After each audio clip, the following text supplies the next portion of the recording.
오늘 말씀을 예레미야 33장 1절에서 3절까지 말씀을 보겠습니다. 예레미야 33장 1절부터 3절 함께 읽겠습니다. 예레미야가 아직 시위대 뜰에 갇혀 있을 때에 여호와의 말씀이 그에게 두 번째로 임하니라. 이르시되 이를 행하시는 여호와, 그것을 만들며 성취하시는 여호와, 그의 이름을 여호와라 하는 이가 이와 같이 이르시도다. 너는 내게 부르짖으라. 내가 내게 응답하겠고 내가 알지 못하는 크고 비밀한 일을 내게 보이리라. 아멘. 1시간 기도 운동을 시작하고 예상치 못한 것 중에 하나가 이미 1시간 기도하시는 분들이 많다는 사실.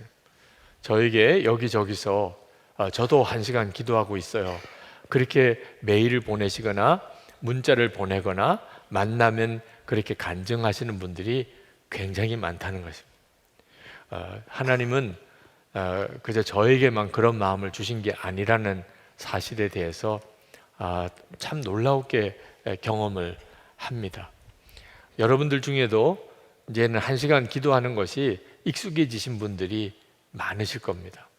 물론 아직도 1시간 기도하는 것이 너무 부담되는 분들도 있겠지만 아마 여러분들 안에도 놀라운 하나님의 기도의 힘을 하나님이 공급해 주실 줄 믿습니다. 뉴질랜드에서 저에게 메일을 보내신 분이 있으셨어요.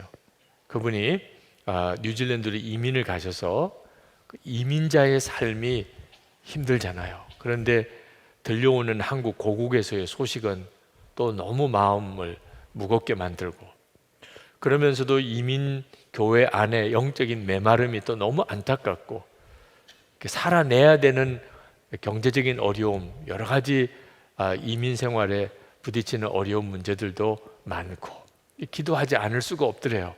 그래서 매일 1시간씩 정말 기도를 했었다고.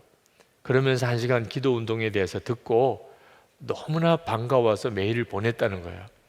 그러면서 저에게 사진 한 장을 첨부 파일로 보내주셨어요. 그래서 그걸 열어봤더니 별로 그렇게 아름다운 풍경이 아니에요. 뉴질랜드에서 온 사진이긴 한데 혹시 준비됐으면 여러분에게도 잠깐 보여드리려고 합니다.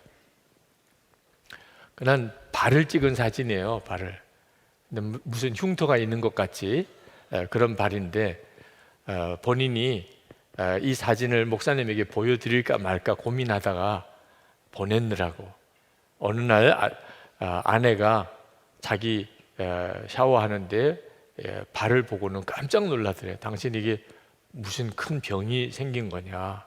자기도 보니까 뭔가 흉측하게 발등에 이렇게 부풀러 오른 것 같아서 가슴이 이렇게 덜컥 내려 앉았는데 가만히 이렇게 만져보니까 카펫 위에 무릎을 꿇고 매일 1시간씩 그렇게 정말 몸을 흔들어가면서 기도를 하다 보니까 발등이 굳은 살이 박히고 또 박혀서 저렇게 그냥 발이 흉측한 모습이 될 정도로 그렇게 되었다는 거죠. 그러면서 아내가 그런 이야기를 하더래요.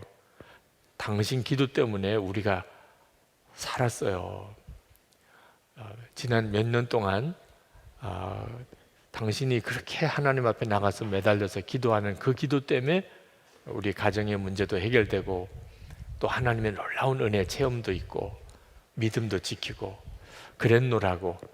그러면서 목사님 1시간 기도 운동을 시작을 해주셔서 감사합니다, 이런 메일을 저에게 보내셨어요. 여러분, 우리에게 지금 하나님이 부으시는 하나님의 특별한 은혜가 우리가 혼자서는 도무지 해결할 수 없는 이 기도의 은혜를 하나님이 우리에게 준비시키시고 계시다고 생각이 듭니다. 기도 용사들로 길러내시는 거죠. 그러니까 5분 기도도 못하고 10분 기도도 못하는 사람을 1시간은 너끈히 기도할 수 있게, 그리고 어느 순간부터 1시간 기도는 전혀 부담이 안 되는 일이 되도록, 그리고 그때부터는 이제 무슨 문제가 있든지 가슴이 답답한 일이 생기든 또는 가슴이 철렁 내려앉는 문제가 생기든 또는 무슨 시험이 오든 유혹이 오든 바로 그냥 기도 자리로 나가서 기도 시간에서 그 문제를 다 해결받는 그런 기도의 용사들.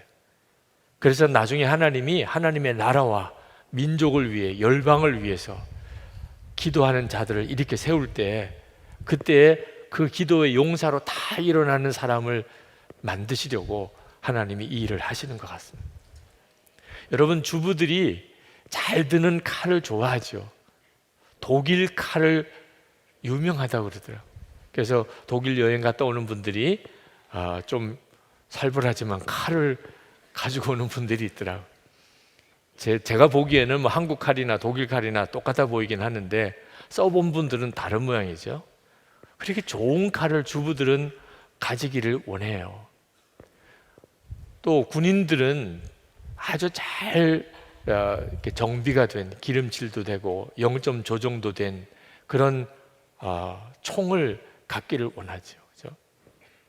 근데 중요한 것은 그 모든 것보다 더 중요한 게 기도라는 겁니다. 성도들인 우리에게 있어서 기도는 무슨 주부에게 칼이나 군인에게 총이나 어떤 남자들에게 연장과 비교할 수 없이 너무너무 중요한 거죠. 근데 여러분의 기도가 어떤 기도 같아요? 아주 무딘 칼 같아요? 아니면 아주 잘 썰어지는 그런 독일 칼 같아요? 기도가 달라요. 기도 안 하는 교인은 한 사람도 없지만 그 기도가 어떤 기도인지는 사람마다 달라요. 어떤 사람의 기도는 녹이 쓸어버렸고 제대로 정비도 안 되고 0점 조정 초점도 안 맞는 그런 총일 수도 있습니다. 어떤 사람의 기도는 정말 잘 정비가 되고 그리고 0점 조정도 분명하게 되어 있는 그런 총일 수도 있는 거죠. 역사가 다른 거예요. 기도의 차원이 다릅니다. 우리가 1시간 기도 운동을 하자는 것은 그저 그냥 1시간을 기도하자는 게 아니고 우리 자신의 기도가 전에는 아주 녹슬고 제대로 썰어지지 않는 칼 같은 것이었는데 이제는 아주 갈고 또 갈다 보니 아주 날이 서고 그리고 너무너무 잘 베어지는 그런 칼로 바뀌어지는 것처럼 우리 기도가 그렇게 바꿔지는 거죠. 어떤 분은 목사님 저는 정말 기도를 못해요. 목사님이 기도를 해주세요. 물론 목사가 성도들을 위해서 기도를 해야 될 책임이 있습니다. 목회자로서. 그러나 성도들의 기도를 목사가 다 대신할 수는 없습니다. 자기 기도는 결국은 자기가 해야 하는 거죠. 목사에게 기도를 다 맡기고 괜찮은 성도는 없습니다. 그런데 문제는 기도가 안 된다는 겁니다. 내 기도에 하나님이 들어주실 것 같은 믿음도 없어요. 왜 이런 형편이 됐죠? 기도를 하다가 그냥 중단해 버리기를 계속 반복하니까 그런 거예요. 아유, 기도가 안 되네. 아유, 나는 기도를 못해. 그리고 기도를 안 하니까 그러니까 무 하나도 제대로 썰어지지 않는 아주 투박하고 녹슨 칼이 되어버리는 거예요. 여러분, 기도를 중단하면 안 됩니다. 지난 한 주간 명절을 보내고 정신없이 지내느라 1시간 기도의 리듬 잃어버리고 기도에 대한 어떤 마음도 쑥 식어져 버리신 분들 있을 수 있어요. 그러나 중요한 것은 다시 시작하는 겁니다. 네. 다시 시작하는 거예요. 기도는 기도를 하면서 배우게 됩니다. 그리고 기도의 능력이 엄청나게 커집니다. 네, 기도를 했다가 안 했다가 했다가 안 했다가 하면은 똑같은 기도를 하게 되지만 기도를 계속 꾸준히 하게 될 경우에는 기도가 차원이 달라집니다. 왜 기도를 중단하느냐 하면 혼자서만 애를 쓰니까 그런 거예요. 나 혼자서 기도를 해보려고 혼자서만 애를 쓰니까 그러니까 다 어느 순간에 다 기도를 못하고 있는 겁니다. 기도를 꾸준히 하기 위해서 연합하는 겁니다. 속해서 가족들끼리 또는 친구들 기도할 짝이 없는 분들은 교구 담당 목사님, 전도사님과 기도의 약속을 맺는 거죠. 1시간 기도를 약속합시다. 그래서 함께 모여서 기도할 수 있으면 제일 좋고 그렇지 않으면 각자라도 기도하시고 그리고 예수동행 일기에 반드시 기도했던 기록을 보고하는 약속들을 서로 지키는 이런 결단들이 있으면 그러면 기도가 한계가 이렇게 넘어서기 시작합니다. 여러분, 지금 여러분이 누리고 있는 은혜를 정확히 아셔야 됩니다. 여러분들이 혼자서는 이렇게 기도할 수 있는 힘을 얻기가 쉽지 않아요. 기도하는 어떤 흐름이 없고 같이 기도해 주는 사람이 없는데 나 혼자서는 기도해야 되겠다. 기도해야 될 텐데 도무지 기도할 수 없는 여건이 환경이 되면 일어날 수도 없어요. 그런데 지금 얼마나 놀랍습니까? 기도 안 하면 오히려 마음이 부담이 될 정도가 돼요. 그렇죠? 기도를 쉴까 봐 계속 기도에 대해서 이야기를 해주고, 근데 교회만 들어오면 1시간 기도 운동 앞에 현관에 떡 붙여져 있어서 잊어버릴래야 잊어버릴 수도 없는, 몰라서 안 했다는 말을 할 수도 없게끔 만드는, 여러분 이런 기회를 놓치면 안 됩니다. 우리 인도네시아에서 오신 감리사님들, 감독님 계신데 우리 한국 교회는 기도에 있어서 하나님의 특별한 복을 받은 정말 나라입니다. 한국 교회에 이제 다른 외국에 있는 교인들 또는 목회자들이 가장 인상 깊게 여기는 것이 기도라는 거죠. 그래서 통성 기도를 코리안 프레이어라고, 한국 기도라고 이렇게 이름을 붙일 정도로 그렇게 뜨겁게들 통성으로 기도하는 교회가 전 세계에 그렇게 흔치 않습니다. 우리 한국 교회가 어떻게 이렇게 기도를 많이 하게 됐는가? 고난의 역사가 있었기 때문이다. 나라 잃어버린 적도 있고 전쟁이 일어나기도 했고 정말 세계에서 제일 가난한 나라였던 적이 있었기 때문에 그래서 기도를 했다. 정확한 표현은 아닙니다. 그런 요인을 부정할 수는 없지만 그런 어려움을 안 겪었던 나라가 사실 거의 없습니다. 전 세계 어느 나라나 역사를 가만히 훑어보면 우리나라처럼 나라 잃어버렸거나 전쟁에 휘말렸거나 지독한 가난에 시달렸던 일을 안 겪었던 나라가 어디 있어요? 지금도 그런 나라들이 많지요. 근데 다 기도하나요?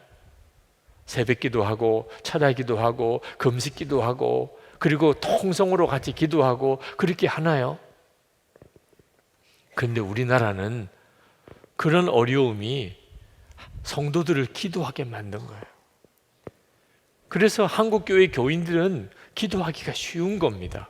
기본적으로 기도하는 분위기 속에 있으니까.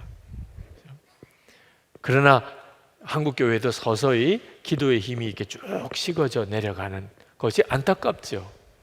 근데 하나님이 다시 기도를 일으키세요. 제가 1시간 기도 운동을 시작하면서 하나님께 기도하는 중에 마음에 깨달아지는 것이 어느 나라에서나 우리 1시간 기도합시다, 1시간 기도 운동 이렇게 내걸면 이렇게 반응할까? 아니라는 거예요. 이건 아주 정말 독특하게 하나님이 우리에게 지금 허락하시는 특별한 은혜의 기간이에요. 이런 특별한 은혜의 시간에 기도를 못하고 그냥 넘어갔다. 정말 종아리 매 맞아야 될. 아니 이렇게까지 기도를 하게 해줬는데도 기도를 안 했다. 진짜 나쁜 사람. 여러분의 마음과 생각을 이 시간에 정말 주님께로 한번 집중해 보세요. 여러분에게 하나님께서 지금 그냥 무조건 기도만 하라고 하신 게 아닙니다. 기도할 수 있는 여러 가지 분위기와 여건을 계속 만들어주고 계세요. 이때 우리 자신이 기도의 차원을 완전히 달리하는 그런 역사가 여러분에게 있기를 축복합니다. 기도의 축복은 근본적으로 하나님을 아버지라고 부르는 겁니다. 그게 가장 놀라운 기도의 축복이에요. 여러분이 받은 은혜와 복이 참 다양하게 많겠지만 그러나 가장 중요하고 귀한 복은 하나님을 그냥 아버지라고 크게 부를 수 있다는, 허락해 주신 겁니다. 예수 그리스도 안에서 우리가 허락받은, 하나님은 내 아버지가 되셨어요. 그게 기도의 기본입니다. 그러니까 어린아이가 아버지에게 이야기하듯이 하는 게 기도예요. 우리의 기도를 들으시는 하나님은 나의 아버지십니다. 우리가 하나님께 드리는 기도는 어린아이가 아버지에게 구하는 거예요. 아버지라고 부르는 거예요. 여기 남자분들, 아버지이신 분들 이제 끝나고 집에 들어가면 아이들이 아버지 하고 이렇게 나오죠. 그때 그 느낌 아시죠? 다 자녀들이 커도 추석 명절에 자녀들이 이렇게 찾아와서 아버지라고 이렇게 부르며 들어올 때 그 느낌 아시잖아요. 오늘 하나님께서 우리의 기도를 들으실 때 꼭 그와 같이 하십니다. 그러니까 기도는 꼭 소리 질러 할 필요는 없어요. 자녀가 아버지를 부르듯이 그렇게 친밀한 교제 속에서 드리는 기도가 사실 원래 기도의 핵심입니다. 그런데 성경에 보면 부르짖으라고 하는 내용이 나옵니다. 기도에 대해서 부르짖으라. 그건 고통스러운 상황을 전제로 하고 있는 것입니다. 이스라엘 백성이 애굽에 종살이 노예 생활을 했는데 그건 사실 하나님의 인도하심이었습니다. 야곱의 가족 75명의 야곱의 가족이 이제 애굽으로 이주하지요. 요셉이 총리로 있을 때. 그리고 세월이 400여 년이 지납니다. 75명이 이제는 거의 200만에서 300만으로 그렇게 아주 크게 번성을 했습니다. 아마 처음부터 노예 생활을 했던 건 아니겠는데 다른 민족이 그 나라에 들어와서 급격하게 수가 증가하고 있는 것을 본 이 애굽 사람들의 마음에 두려움이 생긴 겁니다. 야, 이러다가 큰일 나겠네. 만약에 우리가 전쟁을 할 때 이 사람들이 만약에 적하고 내통을 하면 그러면 우리는 내부에서부터 무너지지 않겠나? 그래서 이 사람들 더 이상 인구가 늘어나지 못하게 해야 되겠다. 그래서 바로가 그 산파에게 지시를 해서 이 히브리 사람들 아들을 낳으면 그냥 낳는 즉시 죽이라. 아들은 다 죽여버리라. 그런 끔찍한 명령을 내리게 됩니다. 그게 얼마나 정말 부르짖을 만한 일입니까? 아들을 낳으면 그 자리에서 산파가 죽이니 이게 얼마나 고통스러운 상황이겠어요. 그러니까 그들이 부르짖게 됩니다. 하나님 살려주세요. 이제는 애굽에서 사는 게 너무너무 고통스러운 형편이 되었습니다. 노예로 부리고 그리고 험한 일도 해야 되고 이제는 아들 낳으면 죽어야 되는 이런 끔찍한 상황에 내몰리게 된 겁니다. 그래서 그들이 하나님께 부르짖어서 하나님께 기도했는데 그 부르짖음을 하나님께서 들으셨다는.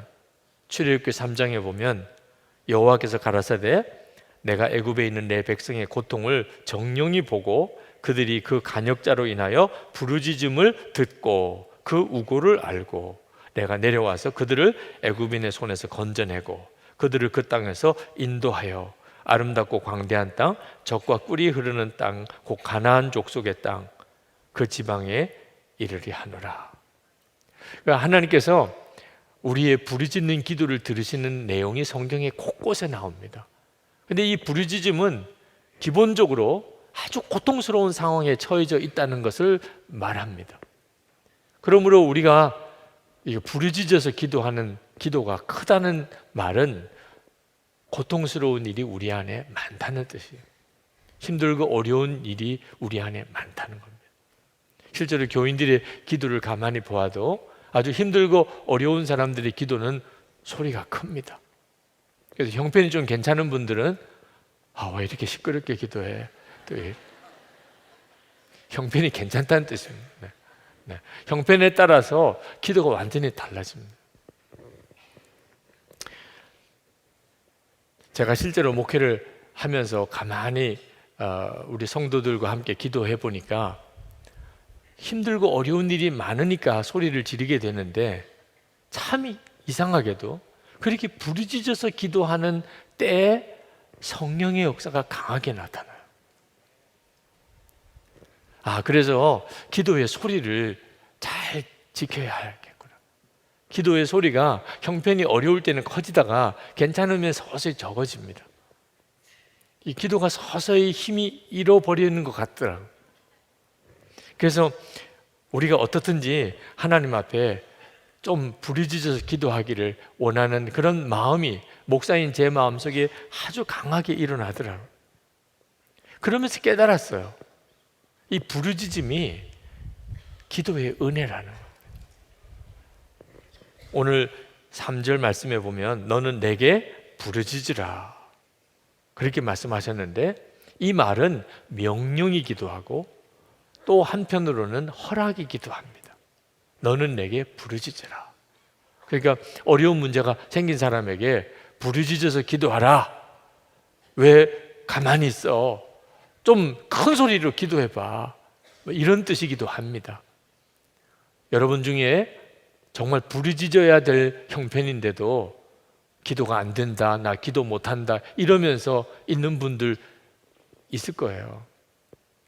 아직 정신 못 차려서 그런 거예요. 더 어려워져야 부르짖음이 그냥 나올 때까지.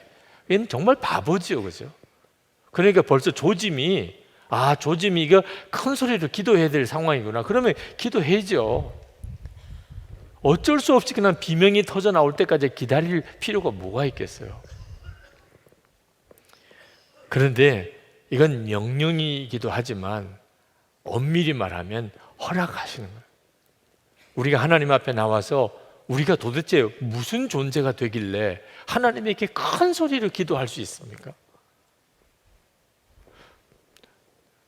여러분이 어떤 사람, 정말 여러분에게 도움을 줄 어떤 사람을 찾아가서 도움을 요청할 때 그때 여러분은 어떻게 구하십니까? 최대한도로 겸손하게 낮추어서, 소리도 아주 정말 낮추어서, 그래야 그분의 긍휼을 얻잖아요. 어떤 때 가서 큰 소리를 내지요? 빚받으러 갔을 때. 정말 빚받으러 갔을 때는 정말 소리 질러서 줄 거야 안 줄 거야 말이에요. 하나님 앞에 나와서 우리가 어떻게 큰 소리로 부르짖을 수 있어요? 하나님이 허락하신, 소리 질러도 된다, 소리 질러도 된다고 하신 거죠. 그러니까 부르짖는 기도는 하나님의 놀라우신 은혜예요. 네. 하나님께서 이렇게 우리에게 부르짖는 기도를 하라고 하신 이유는 하나님께서 우리의 기도를 통해서 일하시기 때문에, 우리가 자꾸 기도가 죽어져 가니까. 그러니까 하나님께서 우리에게 부르짖는 기도를 계속 시키시는 거예요. 그래야 하나님의 하실 일들이 이루어지니까. 여러분이 그 비밀을 정확히 알아야 합니다. 자, 이스라엘 백성들이 부르짖어서 기도했어요. 이유는 낳은 갓난 사내 아이가 죽어가니까. 그리고 그 애굽 사람들이 자기들을 종으로 불려서 온갖 건축물들을 짓는 일에 그냥 자기들을 무자비하게 몰아가니까, 그러니까 죽을 것 같으니까 부르짖어서 기도한 거죠. 근데 그들은 사실 하나님이 이끌어서 그 애굽으로 간 거거든요. 근데 왜 이런 일이 벌어지지요? 하나님이 아브라함에게 너희들이 이제 너희 애굽에서 너희 자손들이 400년 동안을 살 것이라 예언을 하셨어요, 아브라함에. 400년이 지났는데 실제로 이스라엘 백성이 애굽에서 나온 것은 430년 만에 나옵니다. 성경학자들이 하나님이 예언하기는 400년인데 나오기는 430년 만에 나오게 된 이유가 뭘까? 왜 30년의 차이가 있는 걸까? 그래서 어떤 분은 해석하기를 400년까지는 큰 어려움이 없이 살았어요. 그냥 애굽에서 그냥 잘 살았어요. 우리가 뭐 미국에 이민을 가든지 또는 호주나 캐나다에 이민을 가서 우리 교민들이 다 자리 잡고 잘 사는 분들이 있으시죠. 그러니까 그들은 애굽이 그냥 좋은 거예요. 하나님이 아브라함에게 약속하신 땅은 애굽이 아닙니다. 가나안 땅이에요. 남의 나라에서 그냥 이렇게 이민자로 사는 게 아닙니다. 하나님이 정하신 자기 나라가 있는 거예요. 그게 하나님의 계획 속에서 이미 있습니다. 그런데 문제는 그렇게 하게 해달라는 기도가 없는 거예요. 자, 하나님이 계획을 하셔도 우리의 기도가 없으면 하나님은 일하시지 않아요. 그러면 이 30년 기간 동안 무슨 일이 벌어졌죠? 바로 왕과 이 애굽 사람들 지도자들이 보기에 이 히브리 사람들 이렇게 계속 수가 많아지다가 큰일 나겠네. 이 사람들 좀 인구 통제를 해야 되겠다. 어떤 방법으로? 일을 막 가혹하게 시키고 그리고 어린 남자아이들은 죽여버리자. 그러니까 그때부터 이제 난리가 나기 시작하는 거예요. 일은 점점 더 어려워지고 그리고 남자아이는 낳으면 바로 죽어가고 그래서 하나님 앞에 부르짖게 되는 거예요. 그들이 부르짖은 이유는 그 절박한 문제 때문입니다. 애굽에서 살기가 너무 힘들고 그리고 아이들은 다 죽어가는 이 절박한 문제 때문에 기도한 거지만 하나님의 계획은 크고 놀라운 일이 있었어요. 그건 이스라엘 백성을 출애굽시켜서 가나안 땅에 들어가게 하시려는 것입니다. 그래서 하나님이 그 기도가 필요하셨던 거예요. 그래서 예레미야 33장 3절에도 보면 부르짖으라 하시고는 내게 응답하겠고 그리고 내가 알지 못하는 크고 비밀한 일을 내게 보이리라. 그러니까 여러분이 하나님 앞에 부르짖을 문제가 생겼을 경우에 그때 신앙적인 판단을 잘해야 합니다. 자, 부르짖어야 될 수밖에 없는 문제가 있습니다. 그런데 하나님의 계획은 그 문제만 해결해 주시려고 하시는 게 아니에요. 만약에 그렇다고 한다면 이스라엘 백성들이 애굽 땅에서 부르짖을 때 이걸 설명하기가 어렵습니다. 하나님이 애굽에 가서 살게 했고 그런데 그 애굽에서 이렇게 비참한 일을 당하게 만드시는 하나님은 도대체 무슨 생각으로 하시는 거예요? 하나님의 계획은 400년 동안 애굽에서 이제 나라의 틀을 갖추고 인구가 되도록 거기서 잘 자라고 그리고 큰 민족을 이루고 그리고 이제 가나안 땅으로 들어가게 하는 건데 떠날 생각을 안 하는 거죠. 그래서 하나님이 우리를 가나안 땅에 들어가게 해주세요. 애굽에서 우리가 벗어나게 해주세요. 기도를 하게 한 겁니다. 여러분 안에도 하나님이 하시는 일은 이와 같을 때가 많습니다. 이스라엘 백성이 바벨론의 포로로 갔을 때 하나님은 예레미야에게 그 포로 생활의 기한을 정해 주셨어요. 70년이라고. 근데 다니엘이 그 왕의 서고에서 예레미야 선지자의 두루마리를 발견하고 그리고 그것을 펼쳐서 읽다가 70년 동안 바벨론의 포로 생활을 하게 된다는 하나님의 예언의 말씀을 듣고 충격을 받았어요. 왜냐하면 이제 남은 기간이 얼마 안 남았어요. 2, 3년 지나면 70년이 끝나요. 그때부터 다니엘이 기도를 들어갑니다. 21일 동안의 유명한 금식 기도예요. 하나님, 이게 사실입니까? 하나님, 도대체 앞으로 역사는 어떻게 진행됩니까? 하고 다니엘이 기도를 했는데 응답이 없는 겁니다. 다른 때와 너무 달라요. 그래서 다니엘이 21일 동안이나 간절히 기도해요. 그게 또 어떤 형태의 부르짖음이죠. 다니엘로서는 정말 이유를 알 수가 없어요. 왜 하나님이 예언의 말씀도 주셨는데 왜 나에게는 말씀 안 해주시나? 근데 알고 보니까 영적 싸움이 있었던 겁니다.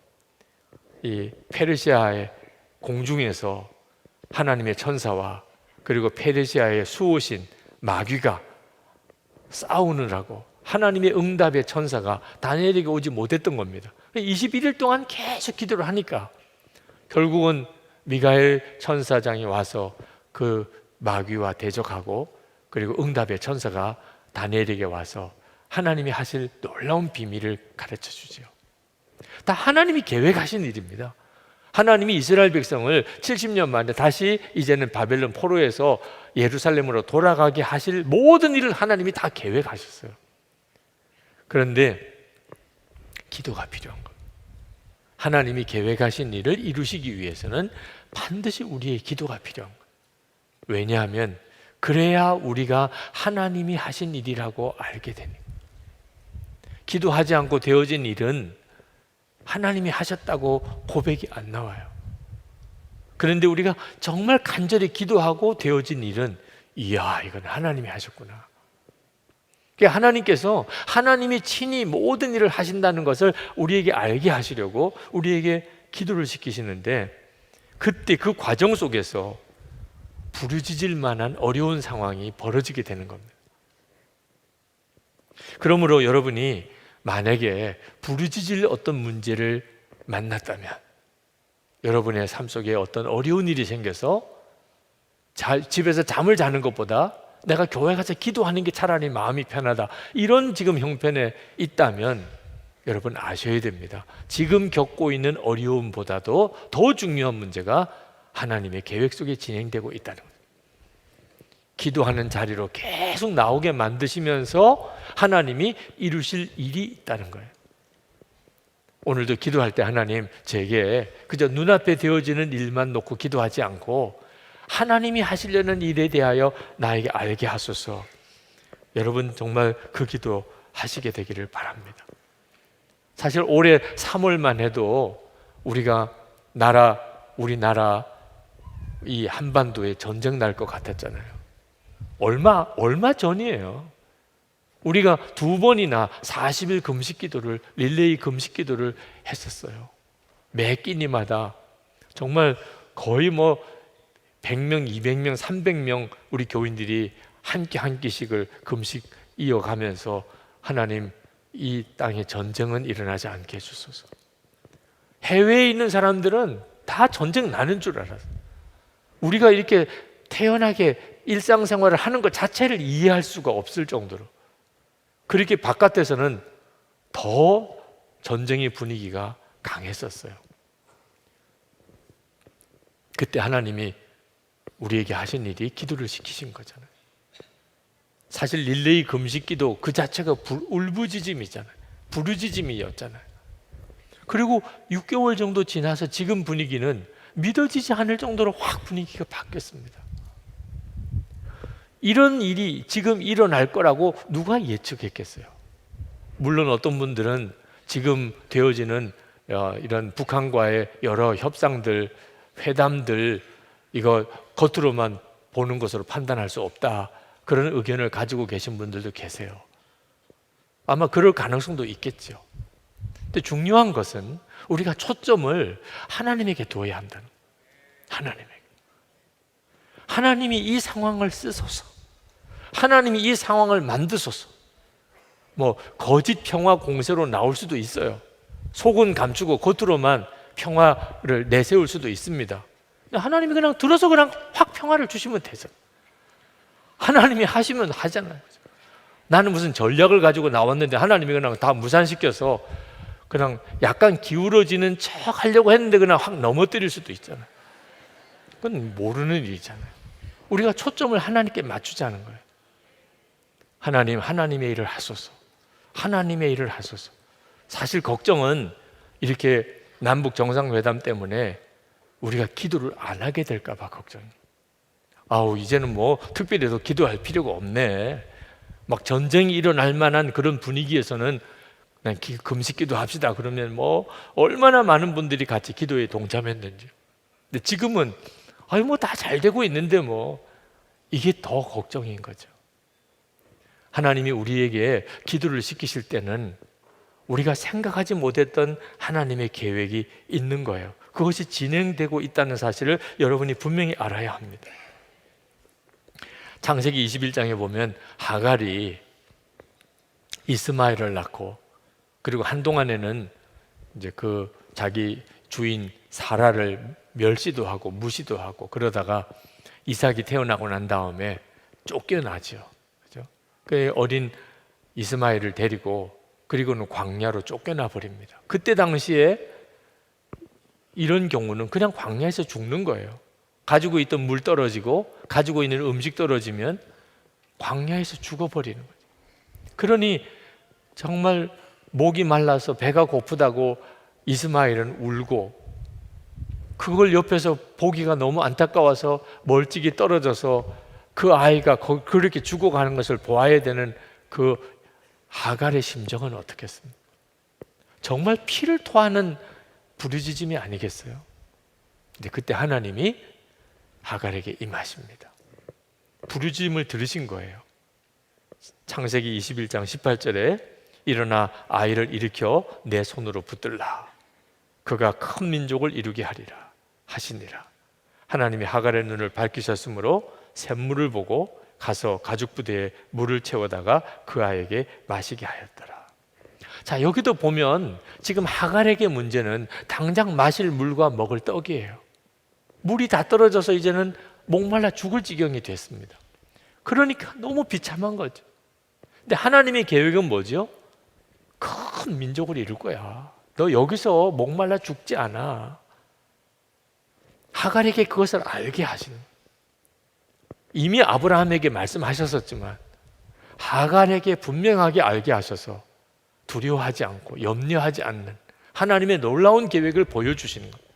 오늘도 정말 부르짖으면서 기도할 수밖에 없는 처지에 있던 분이 기도하는 중에 하나님의 크고 놀라운 계획이 이렇게 마음에 와닿고 그게 믿어지고 입으로 시인하고 그렇게 되어지게 되기를 축복합니다. 부르짖어서 기도하는 것은 때때로 아주 어려운 상황이 와서 참 어떻게 보면 불쌍한 것이기도 하죠. 그렇지만 부르짖지 못하는 것이 사실 더 두려운 것입니다. 형편이 너무너무 좋아서 부르짖을 일이 하나도 없는 경우에야 뭐 부르짖지 않을 수 있죠. 근데 우리 사정은 절대로 그렇지가 않습니다. 지금 내 처지가 편안하다고 내일도 편안할 보장은 없는 거예요. 나는 괜찮은데 나라도 괜찮은지 그것 모르는 일이에요. 우리가 정말 하나님을 믿고 그리고 역사를 보는 눈이 뜨였다면 우리에게는 부르짖을 일이 항상 많습니다. 하나님의 나라를 위해서, 우리 민족을 위해서, 한국 교회를 위해서 매일 새벽마다 기도하고 밤 10시에 기도문을 보내드려요. 우리에게 있어서 진짜 중요한 기도 제목들입니다. 그런데 이렇게 기도문을 보내드리지 않으면 솔직히 전혀 기도 안 하실 분들이 많아요. 나 하나님 나라 위해도 기도해야 되는데, 나라 민족 위해서도 기도해야 되는데, 한국 교회 위해서도 기도해야 되는데, 이렇게 생각만 하지 실제로는 전혀 기도 안 하고 그냥 지나가 버리잖아요. 그러다가 덜컥 하나님 앞에 서는 거죠. 너는 도대체 기도의 축복을 어디다가 썼냐? 내 먹고 사는 문제 때문에 그렇게 힘들고 어려워서 하나님께 기도했던 적은 있었지만 하나님의 나라를 위해서, 이 나라 민족을 위해서, 한국 교회를 위해서 한 번 제대로 기도해 보지 못하고 하나님 앞에 서는 것은 두려운 일이거든요. 그래서 기도 제목을 보내드리는 거예요. 여러분 기도 제목 받으실 때 축복의 문자로 받으시기 바랍니다. 또 귀찮은 빚쟁이가 빚 달라는 것처럼 그냥 정말 그냥 받아주는, 그냥 이렇게 매일 합심기도 참여하자 그러니까 그냥 이렇게 등록해서 문자를 받아주는 식으로 하나님이 주시는 이 엄청난 귀한 기도의 축복을 여러분이 믿음으로 그렇게 냉대하면, 무시하면, 그러면 기도의 복을 하나님이 다 걷어가십니다. 근데 문제는 그냥 기도문을 받는 것만 아니고, 그래서 오늘 이 기도를 하라는 모양이구나, 그래서 이제 그 기도를 따라 같이 하고 하는 정도에 그치지 않고 그게 부르짖는 기도가 되어야 된다. 이건 정말 엄청난 성령의 역사입니다. 내 형편과 처지로는 특별히 부르짖을 일이 없는데 하나님의 나라 위해, 이 민족을 위해, 한국 교회를 위해 정말 애통함을 가지고 하나님께 기도한다. 이건 성령의 역사가 아닌 사람은 불가능한 일이에요. 주님이 그 마음을 부어주시지 않은 사람은 불가능한 일이에요.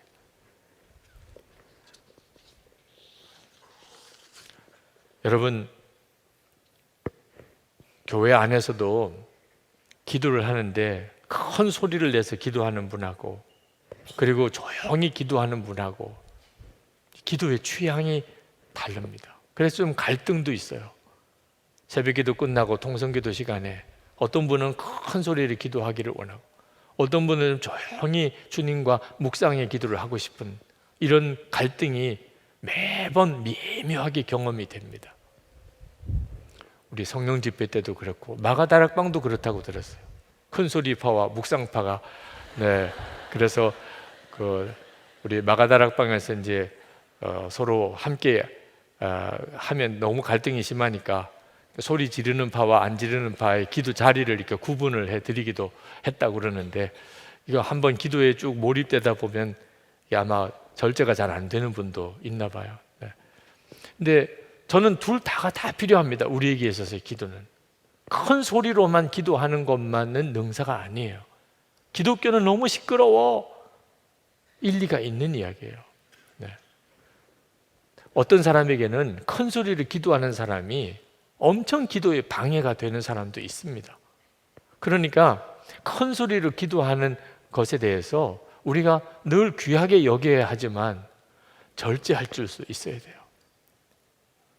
기도 많이 하는 사람이 반드시 기억해야 될 것은 다른 사람에게 내가 정말 축복의 통로가 되어야 돼. 기도를 많이 하는 복이 그거잖아요.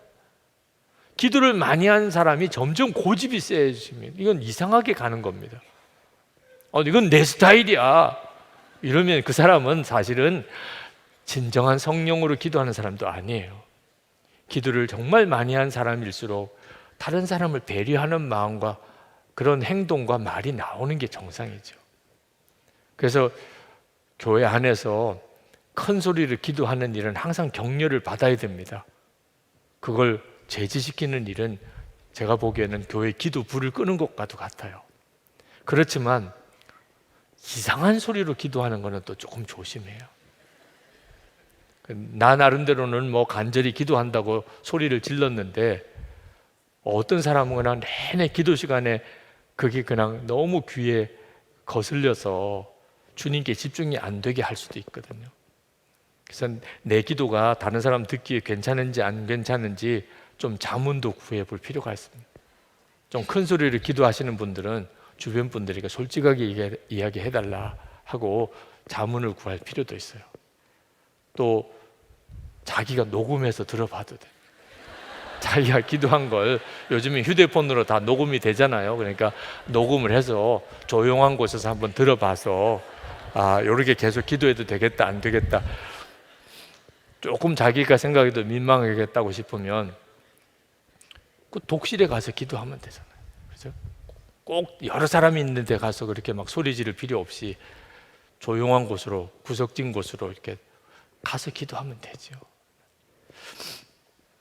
우리가 교회 안에서 꼭 우리가 가져야 될 마음은 하여튼 서로가 기도를 잘 할 수 있는 분위기를 만들어줘야 한다는 거예요. 그러면서 교회 안에 이렇게 부르짖어서 기도할 수 있는 힘을 가지고 기도하는 분위기를 계속 지켜가야 한다. 기도 소리가 적어지면 서서히 육신에 눌리게 됩니다. 그러다가 졸음이 오게 되고 그러다가 결국 기도를 못하게 돼요. 여러분이 서로 기도하는 일에 정말 연합하시기 바랍니다. 서로 힘을 얻어서 부르짖어서 기도하는 일에 연합하시기 바랍니다. 담배 끊는 문제 때문에 국립암센터에서 조사한 것을 발표하는 것을 들었어요. 평생 5갑 이상의 담배를 피워본 사람들을 대상으로 조사를 한 겁니다. 근데 우리나라의 이 흡연자들이 다 마음속으로는 담배를 끊어야 되겠다는 생각은 한대요. 그런데 실제로 끊지를 못하는 이유가 뭐냐면 자기 의지만 가지고서 담배를 끊으려고 하기 때문이라. 91%가 누구의 도움도 안 받고 자기 결심 가지고 자기 노력으로 담배를 끊으려고 하기 때문에 담배를 못 끊는다는 겁니다. 금연 상담을 하고 금연 약을 복용하고 그리고 금연하는 그런 공동체에 들어가고 개인 상담을 받고 그러는 사람들은 혼자서 금연하려고 노력하는 것보다 2배나 3배나 금연할 가능성이 커진다는 거죠. 제가 이 이야기를 신문 기사에서 보면서 금년만 아니에요. 기도가 정말 그래요. 여러분이 정말 기도하는 사람이 되는 사람이 되고 싶다면 혼자서만 노력하면 안 됩니다. 여러분 오늘 이 시간에도 아마 이 큰 예배당에 혼자 여기 있었다면 여러분이 얼만큼 여기서 예배를 드리고 기도하고 갈 수 있었겠어요? 이렇게 함께 모여서 기도하는 이들이 많으니까, 그러니까 힘을 얻잖아요. 여러분 개인적으로도 기도의 연합을 서로 이루어야 됩니다. 그러면서 여러분 꼭 마음에 가져야 될 하나님의 지혜는 진짜 중요한 문제를 위해서 부르짖어야 한다는 거예요. 예수님께서 십자가의 길을 가시기 위해서 사역의 초창기에 40일 금식을 하셨습니다. 십자가의 길을 가시기 위해서. 마귀에게 시험도 받으시고, 십자가 지시기 전날 겟세마네 동산에서 정말 땀방울이 핏방울이 되도록 그렇게 밤새 기도하셨어요. 그리고 그 다음날 십자가를 지셨습니다. 그렇게 뜨겁게 간절히 기도하셨던 예수님이 오병이어의 기적을 행하실 때는, 그때는 그냥 간단하게 하나님 감사합니다 이렇게 기도하고는 그냥 나눠주라 그랬어요. 죽은 나사로 살리실 때도 예수님께서 무덤 앞에 서서 하나님께, 하나님 이 일을 위해서 기도하는 것은 사람들에게 하나님의 영광을 드러내기 위함입니다. 그리고는 나사로야 나오너라 그러고 소리 지르시고 나사로가 살아났었어요. 예수님은 정말 먹을 것이 필요하고 또는 죽은 사람을 살리고 이런 문제에 대해서는 어떻게 생각하면 너무 소홀히 기도하시는 거 아닌가 이런 생각이 들 정도로 아주 간단히 기도하셨어요. 그런데 당신이 십자가 지실 때 사명의 길을 가는 문제, 이 문제 앞에서는 금식하시고 그리고 철야하시고 피땀을 흘리며 기도하셨어요. 근데 우리는 보통 이 기도를 바꿉니다. 우리는 이걸 바꿔서 해요. 먹는 거 위해서는 돈 버는 문제, 재정적인 어려움이 생겼다. 그럼 정말 산기도도 가고 금식기도도 하고 이번 사업만 잘 되게 해주시면 그렇게 매달려요. 육신의 건강의 문제, 죽을 병에 걸렸을 때 정말 간절한 마음으로 기도하죠. 우리 주님은 정반대로 하셨어요. 사명을 위해서 그렇게 기도해야 되는데, 하나님이 내게 주신 사명을 감당하기 위해서, 하나님이 내게 기도하라고 하는 그 기도 제목, 먼저 그의 나라와 의를 구하라, 그 제목을 위해서 그렇게 기도해야 되는데 그 기도는 너무 소홀히 하고 지나가 버리고, 이거 바꾸셔야. 오늘 기도하실 때 여러분 안에 부르짖어서 기도할 수밖에 없는 문제가 생겼다면 하나님의 더 큰 놀라운 계획이 반드시 있다. 하나님이 나 사랑하시고 나와 함께 계신데 왜 내게 이런 어려움이 생기나? 기도할 수밖에 없는 문제가 왜 생기나? 하나님, 제가 하나님께 부르짖습니다. 그 응답하시겠다고 약속하셨는데 또 약속하시기를, 크고 비밀한 일을 너에게 보이시리. 주여, 그렇습니다. 하나님, 도대체 무슨 일을 하시려고 하시는 겁니까?